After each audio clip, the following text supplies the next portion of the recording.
विजया एकादशी व्रत कथा एवं महात्म्य। श्री राम जी को मिला समुद्र पार जाने का उपाय। विजया एकादशी महात्म्य। युधिष्ठिर ने पूछा, हे वासुदेव, फाल्गुन के कृष्ण पक्ष में किस नाम की एकादशी होती है और इसका व्रत करने की विधि क्या है? कृपा करके बताइए। भगवान श्री कृष्ण बोले, युधिष्ठिर, एक बार नारद जी ने ब्रह्मा जी से फाल्गुन के कृष्ण पक्ष की विजया एकादशी के व्रत से होने वाले पुण्य के बारे में पूछा था। तब ब्रह्मा जी ने इस व्रत के बारे में उन्हें जो कथा और विधि बताई थी उसे सुनो। ब्रह्मा जी ने कहा था, नारद, यह व्रत बहुत ही प्राचीन, पवित्र और पापनाशक है। यह एकादशी राजाओं को विजय प्रदान करने वाली है, इसमें तनिक भी संदेह नहीं है। कथा। त्रेता युग में मर्यादा पुरुषोत्तम श्री रामचंद्र जी जब लंका पर चढ़ाई करने के लिए समुद्र के किनारे पहुँचे, तब उन्हें समुद्र को पार करने का कोई उपाय नहीं सूझ रहा था। जब उन्हें कोई उपाय न सूझा तो उन्होंने लक्ष्मण जी से पूछा, हे सुमित्रा नंदन, किस उपाय से इस समुद्र को पार किया जा सकता है? यह अत्यंत अगाध और भयंकर जल जंतुओं से भरा हुआ है। मुझे तो ऐसा कोई उपाय नहीं दिखाई देता जिससे इसको सुगमता से पार किया जा सके। लक्ष्मण जी बोले, हे प्रभु, आप ही आदिदेव और पुराण पुरुषोत्तम हैं। आपसे क्या छिपा है? यहाँ से आधे योजन की दूरी पर कुमारी द्वीप में बकदाल्वे नामक मुनि रहते हैं। आप उन प्राचीन मुनीश्वर के पास जाकर उन्हीं से इसका उपाय पूछिए। श्री रामचंद्र जी महामुनि बकदाल्वे के आश्रम पहुँचे और उन्होंने मुनि को प्रणाम किया। महर्षि ने प्रसन्न होकर श्री रामचंद्र जी के आगमन का कारण पूछा।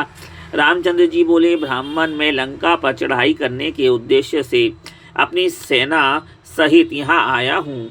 मुने, अब जिस प्रकार समुद्र पार किया जा सके कृपा करके उस उपाय को बताइए। बकदाल्वे मुनि ने कहा, हे रामचंद्र जी, फाल्गुन के कृष्ण पक्ष में जो विजया नाम की एकादशी होती है उसका व्रत करने से आपकी विजय होगी। निश्चय ही आप अपनी वानर सेना के साथ समुद्र को पार कर लेंगे। राजन, अब इस व्रत की फलदायक विधि सुनिए। दशमी के दिन सोने, चांदी, तांबे अथवा मिट्टी का एक कलश स्थापित कर उस कलश को जल से भरकर उसमें पल्लव डाल दें। उसके ऊपर भगवान नारायण के स्वर्णमय विग्रह को स्थापित करें। फिर एकादशी के दिन प्रातः काल स्नान करें, कलश को पुनः स्थापित करें, माला, चंदन, सुपारी तथा नारियल आदि के द्वारा विशेष रूप से उसका पूजन करें।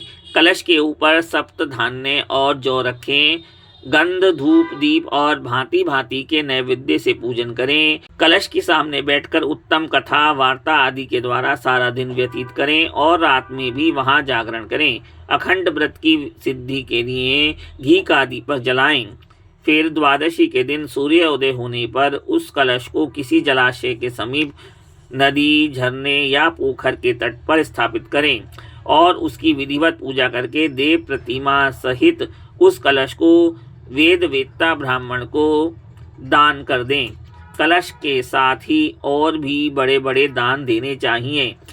श्री राम, आप अपने सेनापतियों के साथ इसी विधि से प्रयत्न पूर्वक विजया एकादशी का व्रत कीजिए, इससे आपकी विजय होगी। ब्रह्मा जी कहते हैं, नारद, यह सुनकर रामचंद्र जी ने मुनि के कथनानुसार उस समय विजया एकादशी का व्रत किया। इस व्रत के करने से श्री रामचंद्र जी विजय हुए। उन्होंने संग्राम में रावण को मारा, लंका पर विजय पाई और सीता को प्राप्त किया। बेटा, जो मनुष्य इस विधि से व्रत करते हैं उन्हें इस लोक में विजय प्राप्त होती है और उनका परलोक भी अक्षय बना रहता है। भगवान श्री कृष्ण कहते हैं, युधिष्ठिर, इस कारण विजया का व्रत करना चाहिए। इस प्रसंग को पढ़ने और सुनने से वाजपेयी यज्ञ का फल मिलता है। जय श्री कृष्ण, जय श्री राम।